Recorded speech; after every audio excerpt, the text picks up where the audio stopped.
The battleground is all set for the 2024 Lok Sabha polls. 2 phases are done and we're left with 5 more phases. Candidates are busy campaigning.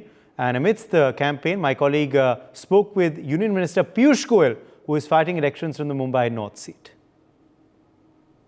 North Mumbai के candidate Piyush Goyal जुड़ गए। Sir, आपने आज उम्मीदवार पत्र भरा है, आप क्या करेंगे इस पर? बड़े आनंद की बात है कि प्रधानमंत्री मोदी जी ने मुझे इस मौका दिया कि मैं लोकसभा लड़ सकूं और मुझे पूरा विश्वास है कि उत्तर मुंबई के लोग जो प्रधानमंत्री नरेंद्र मोदी जी को आशीर्वाद, जो प्यार, जो स्नेह देते हैं वो मुझे भी देंगे और प्रचंड बहुमत से हम मोदी जी की झोली में उत्तर मुंबई की सीट देंगे। सर, अगर नॉर्थ मुंबई की बात करें तो किन मुद्दों पे लोग आपको वोट देंगे, आपको क्या लगता है? ये चुनाव तो देश का है, देश के भाग्य विधाता वाला चुनाव है, देश का भाग्य बनाने वाला चुनाव है और मोदी जी के नेतृत्व में लोग देश में एक ईमानदार और बहुत ही निर्णायक मजबूत सरकार देखना चाहते हैं और वो सिर्फ और सिर्फ मोदी जी दे सकते हैं। सर, अगर हम महाराष्ट्र अलायंस की बात करते हैं तो आप इसे किस तरीके से देखते हैं? आपको किन तरीके से फायदा हो सकता है? हमारी महायुति ढेरों आगे चली गई है।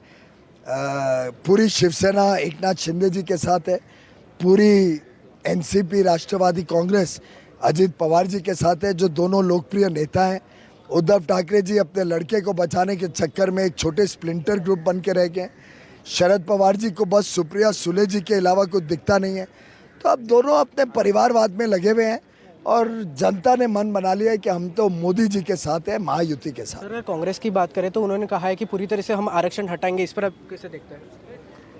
कांग्रेस पार्टी के ऊपर ना तो कोई जनता कोई सुनती है, ना किसी को विश्वास है। आज कुछ बयान देते हैं, कल कुछ और देते हैं। बाबा साहेब अम्बेडकर जी के संविधान का और बाबा साहेब अम्बेडकर का सबसे ज़्यादा अपमान किसी ने किया है तो वो सिर्फ और सिर्फ गांधी नेहरू परिवार और कांग्रेस पार्टी है और इसकी जिम्मेदारी उनको लेनी होगी। जनता मुंह तोड़ जवाब उनको देगी। जिस प्रकार से उन्होंने बाबा साहेब को भंडारा और मुंबई दोनों में हराया, कभी भारत रत्न से उनको गौरवान्वित नहीं किया, जिस प्रकार से उन्होंने हर संभव कदम उठाया, देश में पिछड़ों को, दलितों को, वंचित को, शोषित का अपमान किया, उनको पिछड़ा रखा, उनको गरीब रखा और उसके बनाम मोदी जी ने 25 करोड़ लोगों को गरीबी से निकाला। मोदी जी ने बाबा साहेब के गौरव में इंदू मिल, जो हमारे टेक्सटाइल मिनिस्ट्री के अंडर आती है, उसमें पूरी ज़मीन दिलाई, जिसमें आज एक भव्य स्मारक बाबा साहेब के लिए बन रहे हैं। हमने 5 तीर्थ बाबा साहेब के गुण गौरव में बनाए। लंदन स्थित जो उनका घर था वो देवेंद्र फडणवीस ने खरीद के मेमोरियल बनाया। मोदी जी के दिल में बाबा साहेब बसते हैं और बाबा साहेब का सही सम्मान सिर्फ और सिर्फ मोदी जी और भारतीय जनता पार्टी और हमारे मित्र पक्ष करेंगे। सर, कोई कैंडिडेट अनाउंस नहीं किया इंडिया अलायंस की तरफ से और नॉर्थ मुंबई सीट के लिए, आप इसे कैसे देखते हैं? इंडिया अलायंस वो तो पता नहीं अलायंस है या सीट एडजस्टमेंट है। देखो पिनरई विजयन कैसे वक्तव्य देते हैं राहुल गांधी जी के लिए, कैसे मुंह तोड़ हराने के पीछे लगे हैं राहुल गांधी जी को।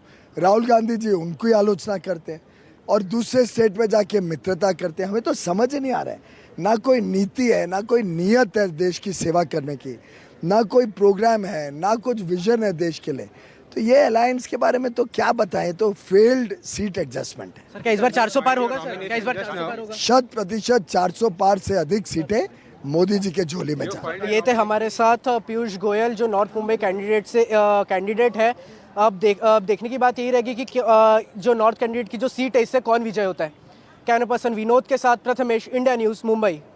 For more such videos, subscribe to the NewsX YouTube channel, hit the bell icon.